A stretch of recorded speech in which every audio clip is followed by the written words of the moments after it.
Thank you so much for being here. So I want to just quickly introduce Natural Lands. There are probably many of you who don't know us. We are a nonprofit, member-supported land trust serving Eastern Pennsylvania and Southern New Jersey. The land that we work to conserve is situated in the traditional and ancestral homeland of the Lenape, and we work to pay respect to the Lenape's continuing cultural heritage and connections with this land. So we as an organization describe our mission as land for life, nature for all. And we break that down into three main goals. We save open space, which we do by conserving land from development. We care for nature, which we do by stewarding our network of 43 nature preserves and 1 public garden.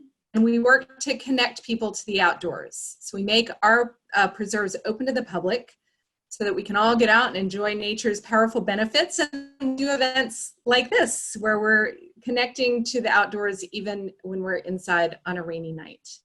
So in addition to that mission, I just want to say that Natural Lands and our staff of about 100 are committed to making the outdoors an inclusive place. And it's an outdoors that can be safe and welcoming for people of all races and origins and identities. And I know that you share that vision, which is why you're here with us tonight. I'm so pleased to introduce our presenter, Dudley Edmondson. Dudley is from Duluth, Minnesota, along with a number of others of you on this call. We're so glad you're here. He's the author of the landmark book, Black and Brown Faces in America's Wild Places, which features interviews and photographs of African-American role models who are passionate about the outdoors. He's a leader in the effort to make the nation's wild places more inclusive. He's an author, a public speaker, and a filmmaker whose passion is nature and getting people of color outdoors.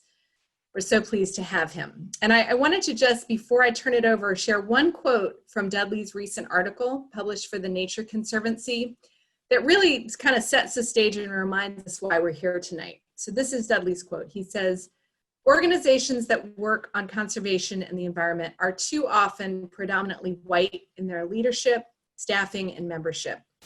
They must realize that African Americans and other people of color are essential to their present and future success. People of color will increasingly be the stewards of our lands and waters, and they'll need to have the same sense of ownership of public land that white Americans enjoy today in order to get the job done." So Dudley, thank you for being with us, and I will turn it over to you. Thank you. Thanks everybody for coming out. Appreciate that. So I'm going to do a screen share. We're going to basically talk about at least what I call attempting to understand the disconnects between African Americans and the out of doors. And so hopefully you can see that screen. How about a thumbs up if you see 2 photos with the title over top of it? Nope, you don't see that? Let's see, how about now? Okay. Thank you, Dudley. Okay, so we'll just get started. I want to start by talking about my connections to nature and how I got into the out of doors. As a kid, I had parents who had issues with alcohol, and that created some dysfunction in the family home. My dad was a steel worker. My mom was a stay-at-home mom. And I think some of it had to do with the racial times back then in the 60s and 70s and things. And, you know, so my parents kind of had some issues, but they would always take us to a place called Hoover Reservoir, which was north of Columbus, Ohio, which is where I'm from. And then I felt like when I was in that space, it really helped me, my exposure to nature helped me deal with that trauma and process it and feel a lot calmer and just, you know, just feel good for a change. And much later, I realized that being in the outdoors, you know, had mental and physical health benefits that could help other people as well. So that kind of brings us right up to today with the book Black and Brown Faces in America's Wild Places, which we mentioned. And it was my attempt to create a set of outdoor role models for the nation's African-American community. I realized, as a Black person, I realized the amount of stress that African-Americans and people of color are under on a daily basis. And I feel like getting them to understand and appreciate and spend some time in the outdoors could be really good for their mental and physical health. So took me about 4 years traveling the country, speaking with folks from a variety of backgrounds, different ages, but the thing they all had in common was they all loved nature. So I was curious about that, in particular, wondering if they had those outdoor family traditions that I believe are fairly common in white families, where grandparents pass on to parents, parents pass on to their children, and that's appreciation and ownership that I think is what helps white Americans have their passion for nature and the outdoors. We also discussed some of the barriers, though, for African Americans, and we more or less, agreed that there were some historical events and social problems that kept African Americans from enjoying the outdoors. And a lot of those had to do with the history of slavery and racial violence. So just breaking that down, I call this decoding the disconnect. And this is going to be a multi-part. We're going to sort of go through all the steps that I think add up to where we are today. So in the beginning, the outdoors for African Americans historically meant stressful, hard work under horrible conditions. And it was also a very dangerous place where you could fall victim to racist folks and be murdered, lynched, whatever, as you can see in this photo somewhere in the South. So that history is there. So unfortunately, much of African Americans' outdoor experiences were really activities based on necessity, not really on leisure or recreation. And the slavery sharecropping lifestyle really left us with few really positive experiences in the outdoors. Another piece here as we're building this is when African Americans started moving out of the Deep South, looking for life with dignity during the industrial age. And so now you have these new generations of African Americans being raised in urban spaces. So they're sort of apart from nature. And when you combine the previous history with this thing that is happening, you're starting to see how the disconnect is sort of taking place. And then another part of it is the segregation that we had in those times. There were times when African Americans had separate areas in our national parks. This is first photo on the left is from Shenandoah National Park, where African Americans were sort of separated out from the rest of the population and had specific areas where they could recreate and picnic, etc. There were also Black beaches where they were sort of set aside for African Americans. And so when African Americans on the far right, when we attempted to go to public beaches, we were oftentimes removed. That's the case here on the far right, where the police are telling these young men that they have to leave. So all of those sort of build up this feeling like you're not really welcome in public spaces, even though we all pay taxes to go to these spaces, or rather pay taxes to protect our public land. 600 million acres of public lands, our national parks, our forests, our wildlife refuges, and things like that. So African Americans may not even today still feel welcome in these spaces because of this history. And so we're going to hear from one of the folks in the book about her perspective on what she believes are the keys to enjoyment for African Americans are that feeling of being welcomed and the space being safe.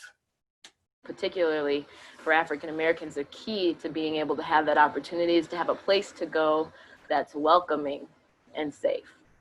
And affordable for sure, but welcoming and safe. You know, people know they're welcomed in cities.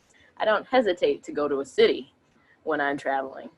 I do hesitate to go to certain small towns when I'm traveling. I want to know, what am I to expect there?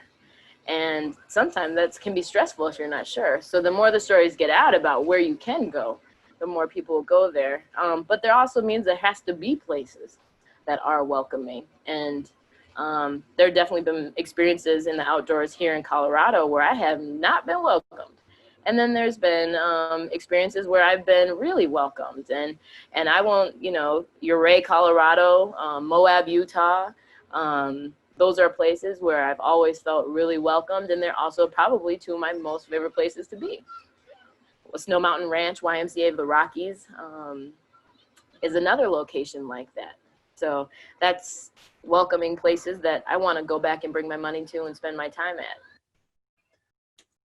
And so that feeling of being unsafe that I spoke of, obviously it's still prevalent today. Here's just some of the headlines I've clipped off of the internet of incidents involving African Americans or people of color and situations they've been in, folks being terrorized in campgrounds, you know, things like that.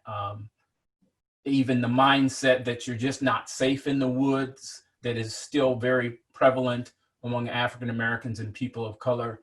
It just seems like African Americans really aren't safe anywhere in this country. And I think we've all seen examples of that this year with the murder of George Floyd and other things that have happened in 2020 that have really been happening all along. It's just that people are paying closer attention to some of these issues now. And so now we're here from another participant that was in the book, Georgia Reed, was a bird watcher and a college educator in the Detroit area. And she was talking about historically, you know, African American safety concerns kept them from being adventurous. And this is back, you know, would have been in the 40s and 50s. The extent that African Americans spend their vacation on those kinds of places has not in the past been an attractive thing for them to do, or you would expect to be discriminated against. And if you came from the South, the thing to do was to go back south. You went back to visit the family and relatives, and that was a fun thing to do and a very pleasant thing to do. And let's face it, if you're going on vacation, you want it to be fun. You want it to be a positive experience. You don't want it to be something that you have a bad experience with. And I think that the idea that you might have that kind of experience keeps a lot of people from being adventurous. Try out some of these places. You find that African Americans have been every place in this country, and I think that's a very important thing for people to find out. And then the last person we're going to hear from is Park Ranger Shelton Johnson. Some of you might be familiar with him from the Ken Burns series on America's National Parks. And he's going to talk about the physical and psychological barriers to wilderness for African Americans. And, you know, it's something you may not have thought about. So Shelton really does a good job of putting it into perspective. And I'm saying this primarily because even though Detroit is a long ways from Yosemite, over 2,000 miles, it's actually philosophically and psychologically at a much greater distance, just in the way that Oakland, California is just a few hundred miles or so over 100 miles or so from Yosemite. But if you're in inner city Oakland, where there are lots of African Americans, Yosemite might as well be on the dark side of the moon, because the distance, the psychological distance, is so great between the African American community in Oakland and Yosemite. And I'm bringing that up again because Detroit, even though it's 2,000 miles away, again, it's like going to the moon, comparatively speaking, because there's so few people around me when I was growing up in Detroit who were anglers, who were backpackers, who were hikers, who even talked about wilderness. I don't remember a conversation with an adult growing up that even ventured into the whole realm of wilderness preservation or the beauty of mountains or visiting a national park. But my parents took me to parks. They were mostly urban parks, city parks, regional parks. And maybe because they felt that that was something that my brother and I were interested in. And it certainly was something that I was interested in. But I think it's important to state that when African Americans work in wilderness, they usually have traveled a much greater distance than Euro-Americans. That is not always the case, but I think that culturally, we're so far removed from wilderness, from mountains and from desert, that even if you live next door to the desert, I'm certain there's African Americans in Phoenix that have never been to the desert. There's African Americans in Miami that have never been to the Everglades. There's African Americans in Denver that have never been to Rocky Mountain National Park. So there's geographic distance, there's also cultural distance. And so I think for me, I had to find ways of spanning that cultural distance between the urban setting and the wilderness setting, as well as the geographical distance. So that's Shelton's perspective, which I can understand. I grew up, as I mentioned, in Columbus, Ohio, and I had almost an identical experience in terms of having adults in my community who appreciated nature and the outdoors, talked about wilderness, did things in the outdoors. That just didn't happen. In fact, when I was a kid, all of the neighborhood kids called me Yule Gibbons. I don't know if anybody knows who that is, but he was the pitch man for Grape Nut cereal. And most of the kids in my neighborhood, they would tease me because I was a nature lover and I enjoyed the outdoors, and they thought I was a nerd. And they called me Yule Gibbons. And, at the time it probably bugged me, but I certainly have gotten over that. But yeah, it's just having conversations about the appreciation of nature are just not very common among African Americans in urban environments. And then another piece of this puzzle is the economic piece. So I'll just read here. Generational wealth has put white Americans in a better position to enjoy and participate in outdoor recreational activities, while African Americans have spent most generations just trying to catch up. So as a result, African Americans today end up working multiple low-wage service and retail industry jobs, leaving them with little time or money to really have anything left over for leisure and recreation. And then the Brookings Institute study found in 2016 a typical white family's net worth was about $170,000, while African Americans in that same year were $17,000. So that's a tenfold difference. And again, I grabbed some headlines to sort of help explain some of that. Part of it is white Americans really held on to their wealth, even right after the Civil War, which helped them to bring other white Americans in and be able to build wealth in those families. African Americans traditionally have not really had very good access to high-paying jobs, and then even when they do find good work, they still don't get paid as much as their white counterparts.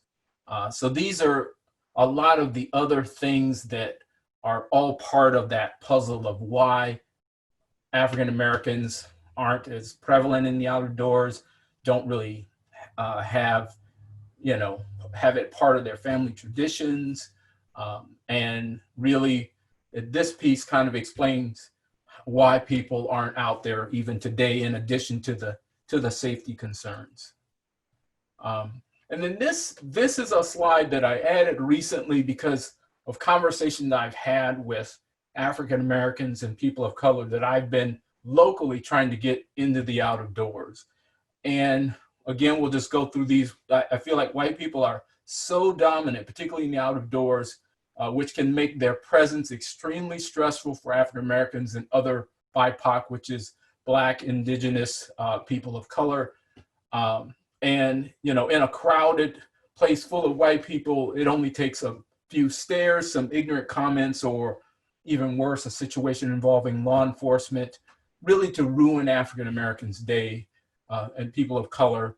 And then the last, which I finding is really common, is, and it's just an example of, if there are 1,000 white people, say at a national park, for people of color, that's 1,000 opportunities to have their day ruined, because you don't know who's racist and who's not.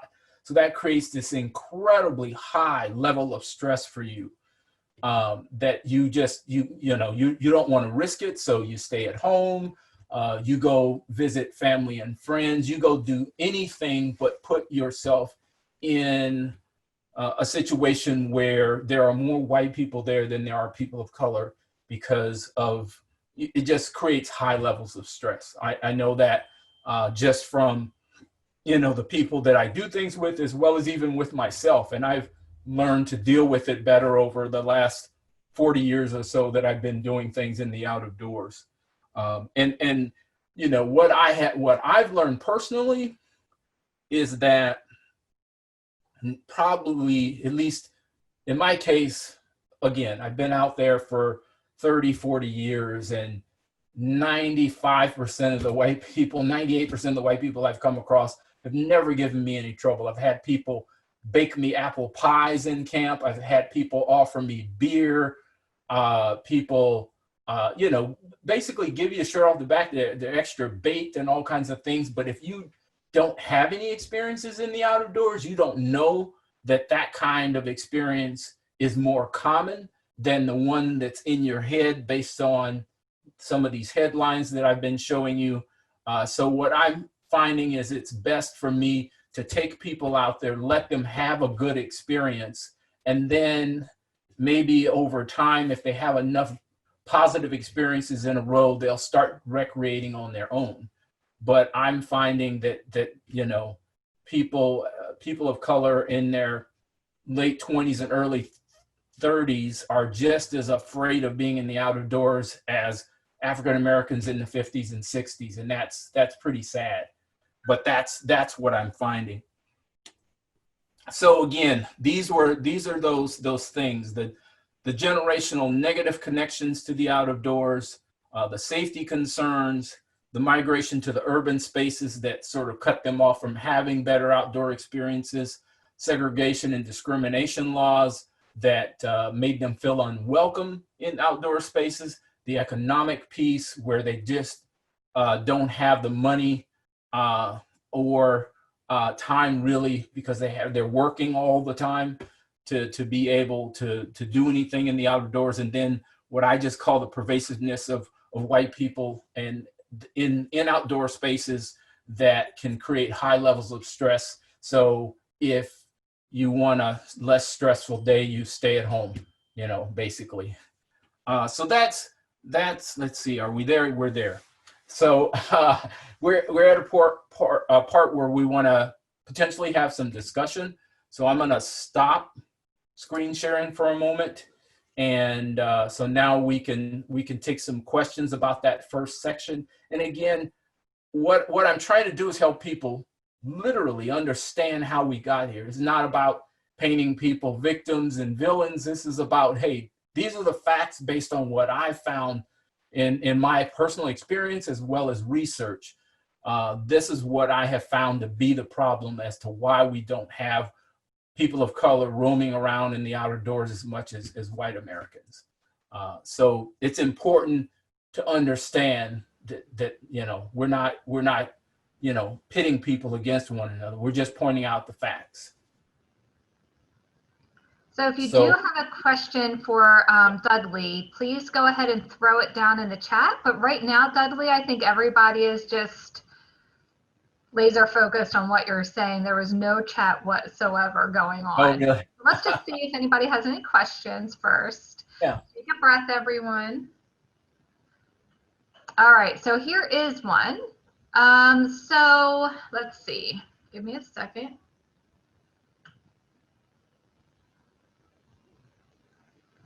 So Lori asked, how can we as conservation professionals do a better job in welcoming BIPOC individuals to our preserves and outdoor spaces? Well, I always tell people about doing programming that's aimed at families, and instead of the traditional programming that's aimed at kids, because if you take that kid out, the kid has a great experience. If the parents don't feel comfortable in the outdoors and they don't know how to repeat the experience that you just had with a kid at camp for a week or 3 days or whatever, that kid's never going to have that experience again. So it's better to get the whole family feeling safe and comfortable outdoors and showing them skills that will allow them to recreate. I mean, I regularly, every weekend, I do an outing with a group of men of color, and one young man brings his 2 sons. And so in many ways, we're showing the whole family that it's safe to be out here. It's beautiful. The air is fresh.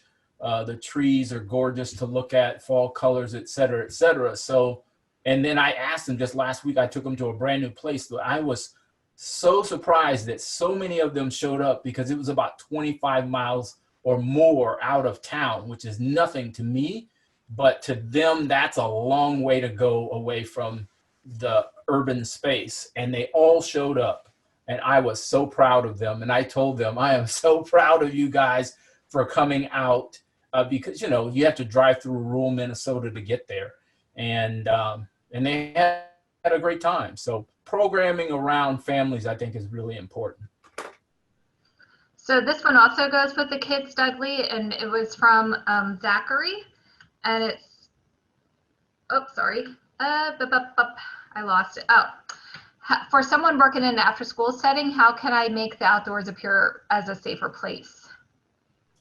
Yeah, I mean, I guess if you have the opportunity to take kids to green spaces in their neighborhoods, probably, or somewhere familiar to them, and show them some of the really cool things. I mean, to me, nature, it doesn't really take much to get a person to, or be able to show someone something they've never seen before in nature. Mostly what it takes is time and looking very closely at something, a blade of grass, and suddenly you notice other things that are there, ladybugs, daddy longleg, et cetera, et cetera.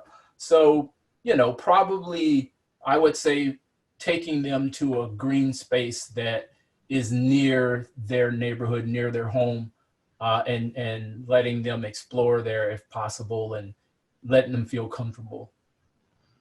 How much longer would you like to chat, Dudley? Well, I don't know. I guess. Okay. One or two more questions? We're into about 35 minutes total, roughly. We could take more questions. Okay. Do you find, so this is from Marcus, do you find that it is helpful to have white allies, friends as accompaniment? Obviously, it shouldn't be that way. But yeah, I mean, well, you mean, I guess, to clarify the question, if I feel that way, or if, I guess, So it just shouldn't feel that way to be asking that question, period. But do you find that it is helpful to have white friends, allies when you are outside? Well, that's a very interesting question, because actually it is, I and a number of other African Americans I know of, we regularly, if we're going to be in rural spaces, a perfect example, we were birding in Ohio, and myself and another Black birder, we were looking in farm country for an owl, a snowy owl in particular, and both of us were super uncomfortable about being in rural Ohio with, by ourselves. We saw a couple of other white birders, and we sort of bird dogged, and that's not uncommon. I've done it multiple times. I know other birders of color. If you can find a white person, just last week, I went looking for a bird called, it doesn't matter. It's a thrush. And it was on private property. So I stayed in my car until I saw white birders. And then I got out and I asked questions, and they led me to the space where I had to cross about 75 yards on private property. So if I'm making myself clear, the answer is yes. It does help to have white allies. And because white people feel safe going anywhere, and people of color don't even feel safe in their own neighborhoods. Yeah. So yes. And then here's the one, couple of people asked, how big an obstacle are the perceived needs for dedicated equipment? Walk into an REI and everything is extremely expensive. I agree, and I do believe it's extremely important. I tell people, talk about gear banks, if possible, a nature center, or some kind of program that has a gear bank that has coats and shoes and hats and rainproof stuff, warm things. I believe I know that for me, it's the difference between being comfortable and uncomfortable. In fact, again, my group of young men, by the way, I'm nearly 60. Most of the young guys that I do stuff with are in their early 30s, late 20s. They're all men of color. And I have slowly gotten them to buy puffy jackets and boots and gloves. One young man last year bought a nice pair of lacrosse winter boots that he had me come with him because he didn't know what he was doing. We went to Farm and Fleet, got a really nice pair of lacrosse boots. And when I saw him a couple of weeks ago, I said, "How are those boots doing?" He said, "I can't wait to put them on." He loves those boots, and I like them so much I bought a pair last week as well. But having the proper gear makes all the difference in the world. And to me, that would be a dream come true to outfit a dozen people who really have always felt as though being in the outer doors and cold, and people are always telling me they're cold and they're uncomfortable, and it's because the average person, regardless of race, probably dresses for climate control environments such as their home, their office, the shopping mall, et cetera, et cetera. And if you are like me, I'm always dressed for really the out of doors, wearing layers, synthetic and down and fleece and things like that. And then you can take layers on, put layers off, whatever.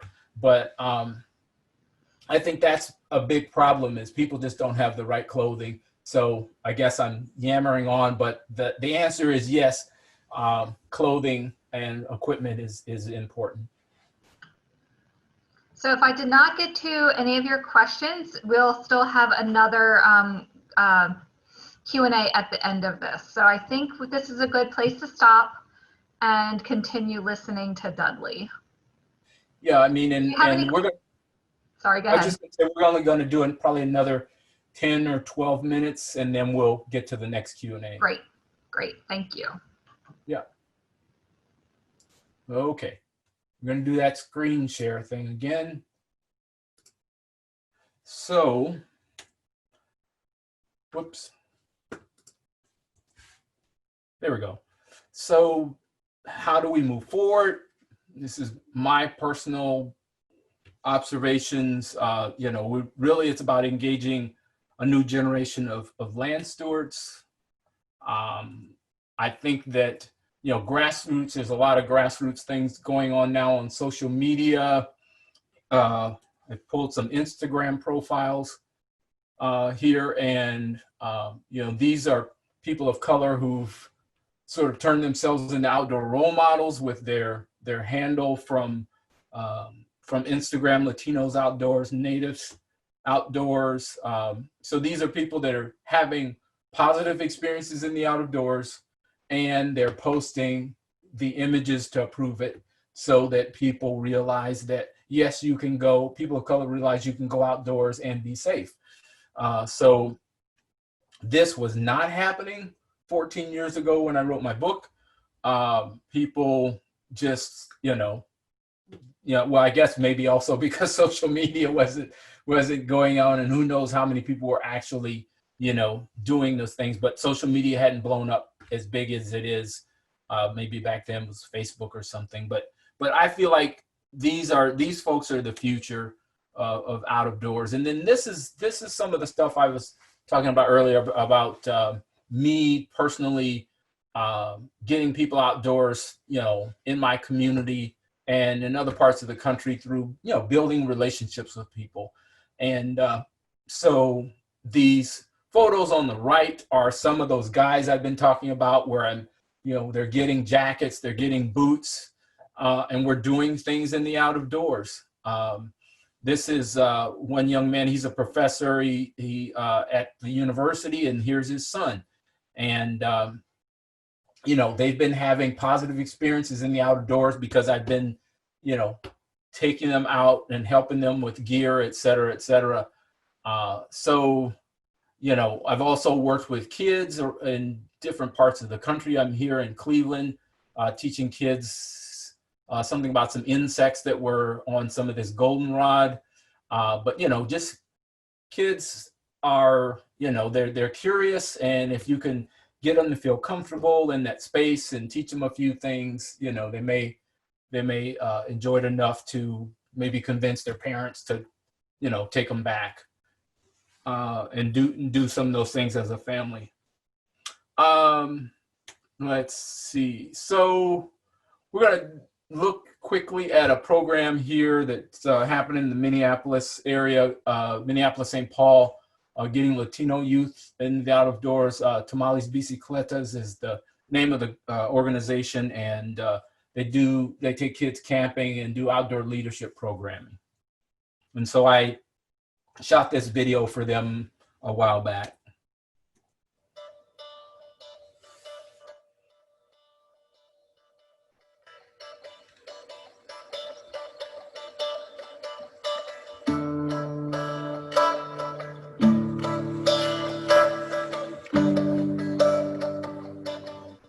My name is Jose Luis Villaseñor. I am the executive director, one of the founders of Tamales and Bicicletas, directly working with Latino youth to reconnect and reclaim our relationship to Mother Earth, what we refer to as Tonantzin, some people refer to as Pachamama, or Turtle Island.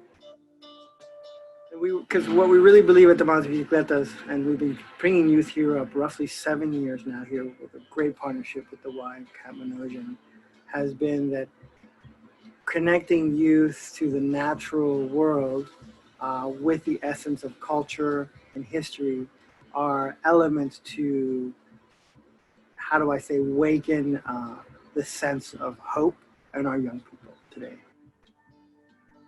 Coming here, experiencing being out in the Boundary Waters really got me to better connect myself with nature and just land that hasn't been touched by a capitalist system, pretty much. I'd want people to come here, like friends and just people of color in general, because out in the wilderness and the Boundary Waters, we are a minority because we usually just see Caucasians here. And it'd be a great experience to get to know yourself better and how you would manage in a different environment. And it's also a great way to clear your mind. This is my 4th time being up here. What I love about it is that each and every time I come, I find it a little bit more diverse. This year we had a good amount of people of color. We had people, African Americans. We had some Asians as well. And I think that we have to thank all these urban organizations that are thinking outside the box and putting youth in this situation, to enjoy what, the fruits that nature has given us, because these are fruits that are not just for the privileged, they're fruits that were meant to for all of us to enjoy.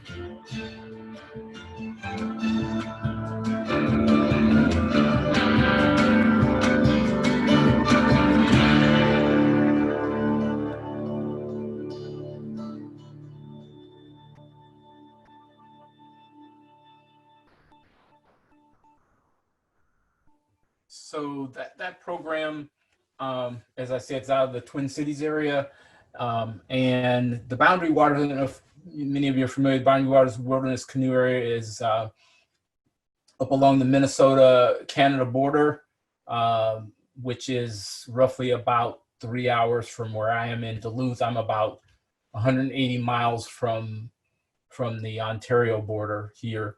But anyway, it's a great wilderness area, canoeing only, no motorized vehicles, I don't believe. And it's just, you're hopping from lake to lake to lake, and you can be out there for weeks. It's a beautiful area. So the future ahead, I say the inevitable browning of America will make African Americans and other people of color the new stewards for the environment. Again, Brookings Institute studies suggest that youth of color will make up the bulk of US population growth over the next 42 years. So to me, it only makes sense to engage these young people with some of the environmental issues that we have, and get them passionate about tackling some of this stuff. So just understanding that these new up and coming majorities, will have the power to either strengthen or weaken centuries old conservation legislation. But the reality is people protect the things they love and understand. And that's just the way it is. So we're going to end. This is the last bit here. I call it Nature Therapy, a short film that I made that to me just sort of visually, I don't know, I always think of nature as being very magical, obviously very therapeutic. And so I've made this short film as kind of a nature therapy meditation type thing, but it's the way I like to end my talks. It just sort of levels things out. So we'll watch that, and then we'll have more questions.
And that's it. So I'm going to stop screen sharing, and maybe there's a few more questions. Yeah, we'll get to some of the ones that we missed from a little bit ago. And I got a little bit more organized, y'all. I took pictures. So give me 1 second. They were fast and furious. Okay, Dudley. How do we go about getting more people of color in outdoor park type positions? Yeah, you know, Can you speak up just a tad? I'm not sure if I'm the only one that can't. okay.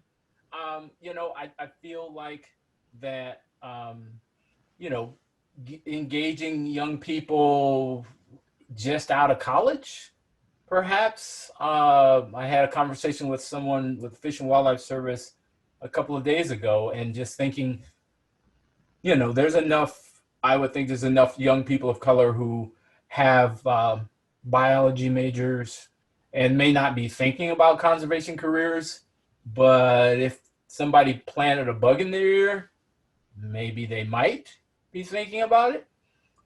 So, you know, I suggested to this person to go and visit the universities near her wildlife refuge and talk to young people and try to sway them. And she was, you know, saying, you know, she was comfortable cold calling, walking up to total strangers, you know, doing whatever it took to, you know, to get it done. And I think that that's really, you know, what it's going to take is somebody who's not afraid to engage total strangers and say, hey, this is what I'm trying to do.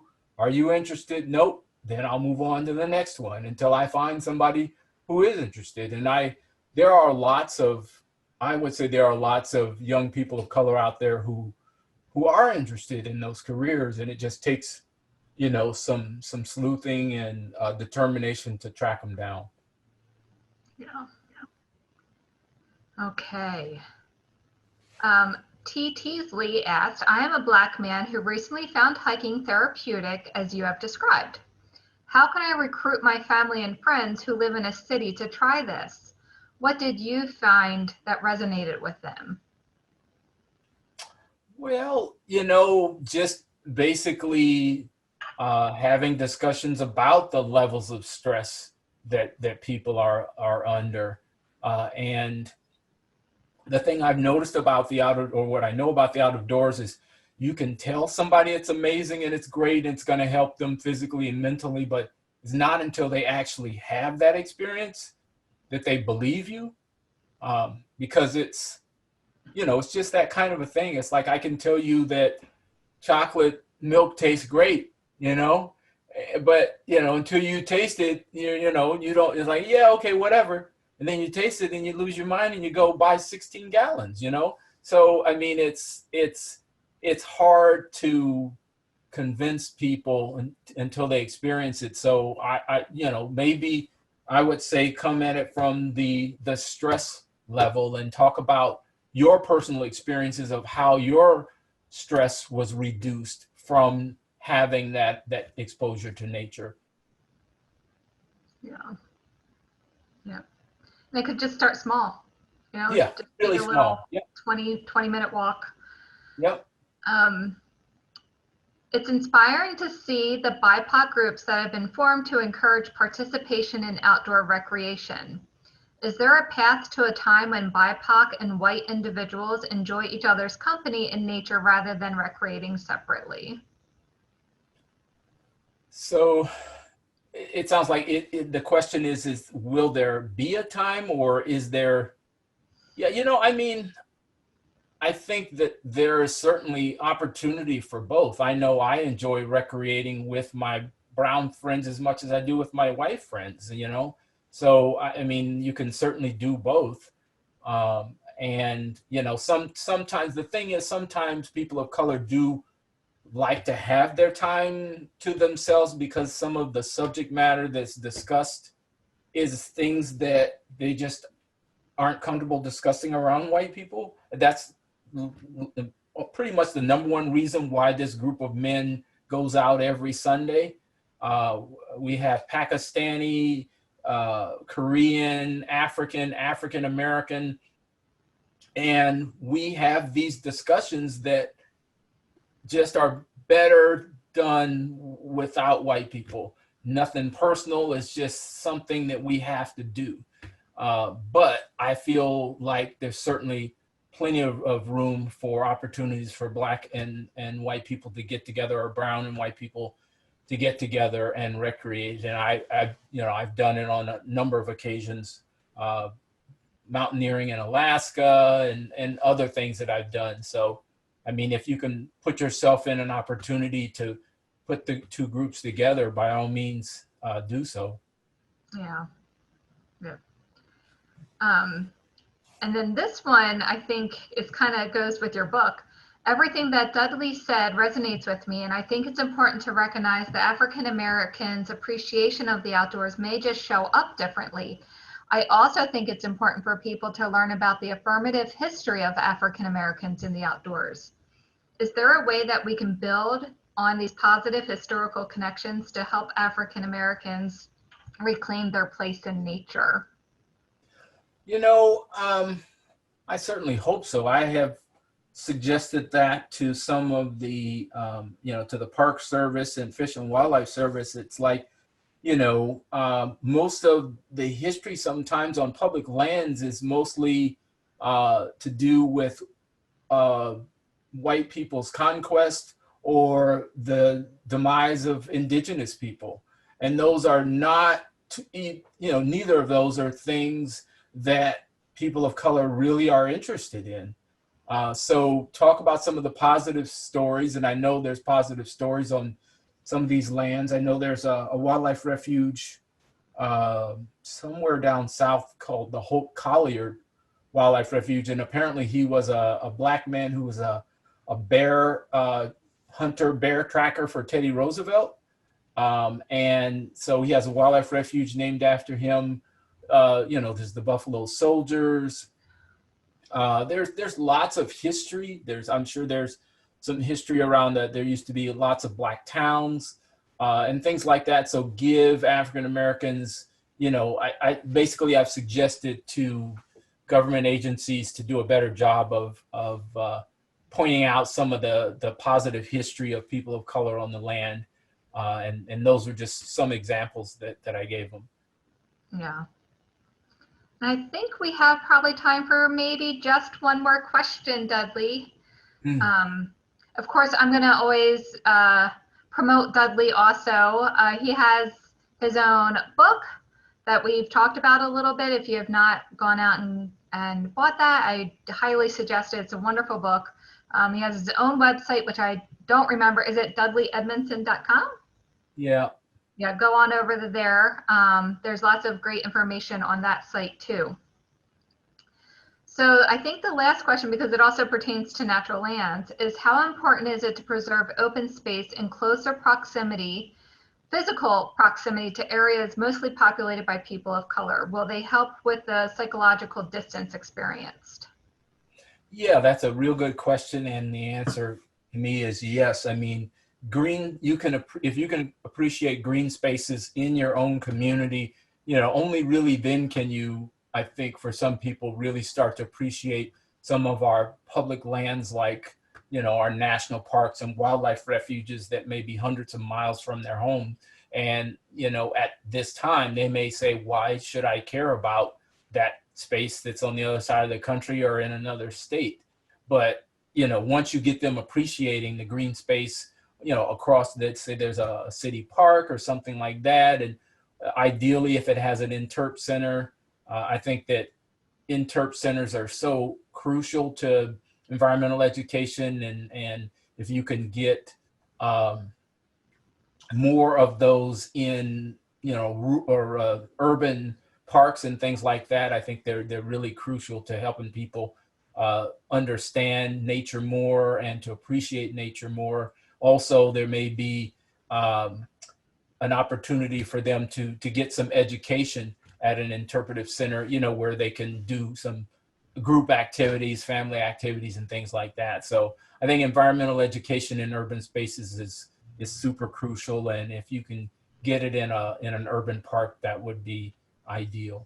Yeah, and there's nature everywhere. Like, Yeah, even yeah, on yeah. my one street that has like 4 trees, I still, yeah. Yeah. Yeah. Yeah, but like you said, it's everywhere. So Yep. Well, Kelly was just telling us how she had a screech owl on her basketball court or on her basketball hoop. So it's everywhere. Yes. yeah, raccoons and skunks. I know there's no shortage of raccoons and skunks in urban spaces. So I'm sure that, And if you want to get kids involved, you show them the slugs and the gross, smelly things. Yep. Yeah. True. Yep. Yeah.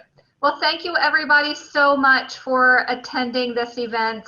We really appreciate Dudley. Again, thank you so much for spending some time with us this evening. This was wonderful. I think a lot of people were taking notes and just super excited. The gear exchange, I think, blew some people's minds. Really? having the gear exchange. But yeah, so thank you. If anybody would like to have any other questions, please feel free to email myself. I'm mmoore@natlands.org. Kelly Herringcall is Kelly or K Herringcall@natlands.org. May Axelrod is maxelrod@natlands.org. So thank you so much. And if there are any other questions, I probably can shoot them off to you, Dudley. Yeah, I And was going to say. maybe get some of those answered in the email as well. Yeah. Yeah, that would be great. So if you also have any questions, go ahead and quickly throw those in the chat. But otherwise, thank you, everybody. Enjoy your evening. All right. Thanks, Dudley. That was fantastic. And your photography is amazing. Thank you. Thank you.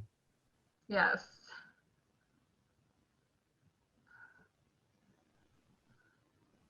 Thank you. Bye-bye.